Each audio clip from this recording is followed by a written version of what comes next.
मैंने माननीय सदन में जवाहरलाल नेहरू कृषि विश्वविद्यालय की जांच के संबंध में यह वक्तव्य दिया था कि कुलपति श्री ठाकुर अवकाश पर जा रहे हैं। इस परिस्थिति में नियम के अनुसार आगामी जांच की कार्यवाही माननीय उच्चतम न्यायालय के न्यायाधीश करेंगे।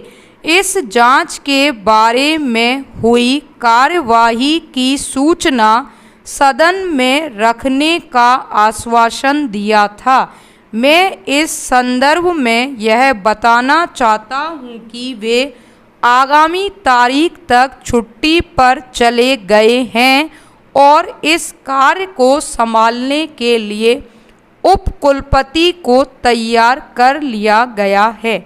राज्य शासन के अनुरोध पर जांच करने के लिए उच्च न्यायालय के मुख्य न्यायाधीश ने एक सदस्यीय आयोग के रूप में न्यायाधीश की नियुक्ति के लिए सुझाव दिया था।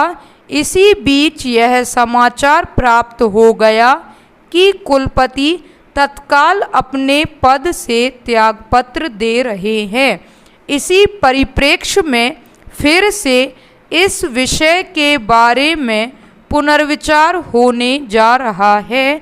मैं माननीय सदन को यह बतलाना चाहता हूं कि हमारा अनुभव है कि निर्धारित प्रक्रिया और अधिनियम के अंतर्गत या प्राकृतिक न्याय के सिद्धांतों के समुचित परिपालन में जांच कराए जाने पर काफ़ी समय लगना अपरिहार्य होता है और जांच प्रतिवेदन इतनी लंबी समयावधि से प्राप्त होता है कि वास्तव में उसका उद्देश्य निष्फल हो जाता है।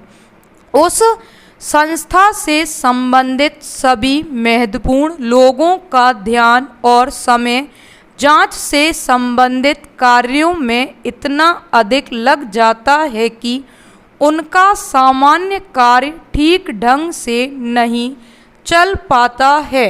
आपको ज्ञात होगा कि कृषि विश्वविद्यालय संस्था, जिसका मुख्य कार्य कृषि क्षेत्र में अनुसंधान और विस्तार करना है, इस तरह से जांच पड़ताल में शक्ति का नितांत अपव्यय हो जाता है।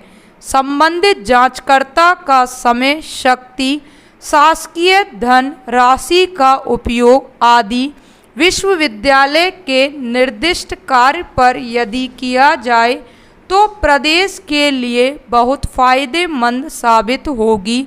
इस बारे में दूसरी बात यह है कि धनराशि के अपव्यय, दुरुपयोग से संबंधित बातों का उल्लेख माननीय सदस्यों ने समय समय पर सदन में किया है।